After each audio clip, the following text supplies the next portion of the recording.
Everyone, आज हम बनाएंगे पाव भाजी एकदम सिंपल और आसान तरीके से। आज एकदम बाजार जैसी पाव भाजी हम कुकर में बिना किसी झंझट के बना के तैयार करेंगे। और बनाने का तरीका इतना आसान है कि इसे आप हर हफ्ते आसानी से बना सकते हो। तो चलिए इसे हम बनाना शुरू करते हैं। यहाँ पे हमने सारी सब्जियों को अच्छे से धो करके ले लिया है। अब हम यहाँ पे 2 मीडियम साइज को अच्छे से बारीक चॉप कर लेंगे। प्याज को हमें यहाँ पे बारीक चॉप करना है। हमने 2 प्याज को बारीक चॉप करके रख लिया है। अब हमने जो कद्दू लिया था उसे यहाँ पे थोड़ा रफली चॉप कर लेंगे। और गाजर भी 2 यहाँ पे हमने रफली चॉप करके इसे भी साइड कर दिया है। गोभी हमने मीडियम साइज के लिए थे, उसके भी हम मीडियम साइज के टुकड़े छोटे छोटे कर करके साइड कर लेंगे। और जो हमने शिमला मिर्च ली थी उसके छोटे छोटे टुकड़े कर लेंगे। इस तरह से हम सारी सब्जियों को काट करके तैयार करेंगे। अब हमें यहाँ पे 2 टमाटर लिए हैं मीडियम साइज के, एकदम लाल लाल लिए हैं। अब इसे भी हम थोड़ा बारीक चॉप करके इसे भी रख लेंगे। टमाटर को भी मैंने यहाँ पे बारीक काट करके इस तरह से तैयार कर लिया है। अब हम यहाँ पे थोड़े से बीन्स हमारे पास थे, उसे भी हमने इस तरह से छोटे छोटे टुकड़े करके काट लिए हैं। पत्ता गोभी हमने यहाँ पे मीडियम साइज का था, जिसमें से आधा पत्ता गोभी हमने लिया है, इसे भी हम इस तरह से काट के तैयार कर लेंगे। अब थोड़ा सा धनिया पत्ती भी काट लेंगे और 2 मीडियम साइज के आलू। इस तरह से हम सारी सब्जियों को काट करके तैयार कर लेंगे। हमारी सारी सब्जियां यहाँ पे कट करके तैयार हो गई हैं। चलिए इसे हम बना लेते हैं। अब हम एक कुकर में डालेंगे 2 बड़े चम्मच बटर। बटर हमारा अच्छे से यहाँ पे गर्म हो जाए, फिर डालेंगे तड़के में जीरा। जीरा हमारा हल्का सा यहाँ चटकने लग जाए, फिर इसके बाद हम डाल देंगे प्याज। प्याज को अब हम यहाँ पे डाल देंगे और इसे कम से कम थोड़ी देर के लिए भून लेंगे। हल्का सा यहाँ पे चलाते हुए हम इसे भूनेंगे। उसके बाद डालेंगे यहाँ पे अदरक लहसुन मिर्ची का पेस्ट। सभी को डाल करके इसे हम अच्छे तरीके से थोड़ी देर के लिए हम भून लेंगे। यहाँ पे सभी चीज़ें प्याज लहसुन अदरक सब चीज़ें अच्छी सी ब्राउन होके भून जाएं। फिर हम इसमें डालेंगे जो हमारे बारीक कटे हुए शिमला मिर्च हैं, उसे हम डाल देंगे। इसे डालने में के बाद हम इसे थोड़ा सॉटे होने तक, बहुत ज़्यादा हमें इसे नहीं भूनना है, थोड़ा सॉफ्ट हो जाए तब तक इसे हमें भूनना है। इस तरह से हमारे शिमला मिर्च हल्के से यहाँ पे देखिए सॉफ्ट हो चुके हैं, भून चुके हैं। अब यहाँ पे हम डाल देंगे टमाटर। इसे भी अच्छे से मिक्स करते हुए हम यहाँ पे डाल देंगे 1 चम्मच नमक। नमक डालने के बाद हम इसे थोड़ी देर के लिए चलाएंगे और इसे सॉफ्ट होने तक टमाटर को पका लेंगे। यहाँ पे जब हमारे टमाटर सॉफ्ट हो जाएंगे फिर इसे आगे और पकाएंगे। हम सभी चीज़ों को मिक्स करते हुए हम इसे थोड़ी देर के लिए ढक करके पका लेंगे, ताकि हमारे टमाटर अच्छे से यहाँ पे सॉफ्ट हो जाएं।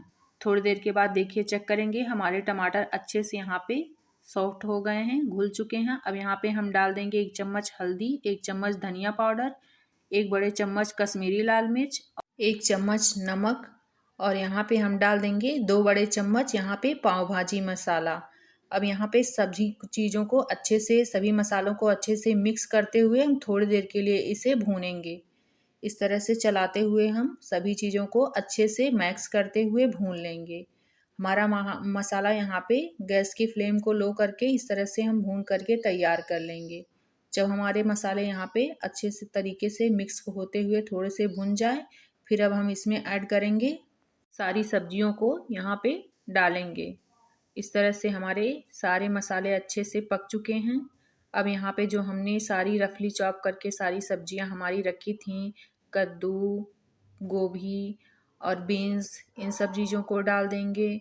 फिर हमारे यहाँ पे गाजर, पत्ता गोभी, सभी को अच्छे से यहाँ पे हम डाल देंगे कुकर में। और डालने के बाद हम यहाँ पे सभी सब्जियों को अच्छे से मिक्स करेंगे। आलू भी हमने यहाँ पे डाल दिया है। अब यहाँ पे हम सभी सब्जियों को अच्छे से मिक्स कर लेंगे, ताकि सारे मसाले अच्छे से मिक्स हो जाएं सब्जियों में। इस तरह से हम सारी सब्जियों को मिक्स करके तैयार कर लेंगे।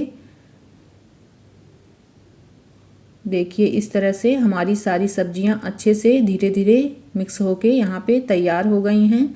अब हम यहाँ पे कम से कम डालेंगे 1 कप के करीब पानी। पानी हमें यहाँ पे बहुत ज़्यादा नहीं डालना है, नहीं तो हमारी सारी सब्जियाँ अच्छे से कुक नहीं होंगी। हमने यहाँ पे 1 कप के करीब पानी डाल दिया है और अच्छे से इसे फिर से मिक्स कर देंगे। इसके बाद हम यहाँ पे कुकर को अच्छे से बंद कर देंगे और इसे कम से कम इसमें हम 7 से 8 सीटी लगने देंगे। अब यहाँ पे कुछ देर बाद हम फिर इसे चेक करेंगे। हमारी यहाँ पे 8 से 10 सीटी लग के तैयार हो गई है। चलिए इसे हम खोल के एक बार चेक कर लेते हैं। देखिए हमारी सब्जियां यहाँ पे अच्छे से पक के तैयार हो गई हैं। अब हम यहाँ पे इसे देख लेंगे, चेक कर लेंगे और इसे किसी मैशर की मदद से हम सारी सब्जियों को अच्छे से यहाँ पे मैक्स करके तैयार करेंगे। यहाँ पे सारी सब्जियों को एकदम अच्छे से इस तरह से सारी सब्जियों को दबाते हुए अच्छे से मैक्स करके तैयार कर लेंगे। देखिए हमारी सारी सब्जियां यहाँ पे अच्छे से हमने मिक्स कर दिया है। अब हम यहाँ पे डाल देंगे 1 कप के करीब पानी और इसे मिक्स कर देंगे और डालेंगे थोड़ा सा बटर। सभी को अच्छे से मिक्स करते हुए हम 7 से 8 मिनट के लिए इसे और पका लेंगे। फिर हम यहाँ पे डाल देंगे नींबू का रस। नींबू का रस हम यहाँ पे डाल करके इसे भी अच्छे से यहाँ मिक्स कर लेंगे। जब सारी चीज़ें यहाँ पे हमारी अच्छी तरीके से मिक्स हो जाएंगी, अब यहाँ पे मिक्स हो गई हैं सारी चीज़ें। अब गैस के फ्लेम को हम ऑफ कर देंगे। हमारी भाजी यहाँ पे अच्छे से बन करके तैयार हो गई है। अब इसमें चलिए हम डाल देते हैं खूब सारा धनिया का पत्ता। यहाँ पे हमने धनिया का पत्ता डाल दिया है। इसे भी डाल के हम अच्छे से यहाँ मिक्स कर लेंगे। इस तरह से हमारी सिंपल और आसान तरीके से भाजी बन करके तैयार हो जाती है।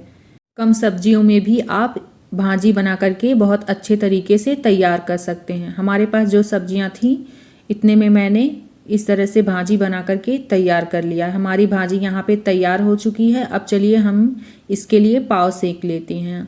यहाँ पे हम तवे पे डालेंगे आधा चम्मच बटर, पाव भाजी मसाला और फिर हमारी जो भाजी बनी हुई थी उसको 1 चम्मच डाल देंगे।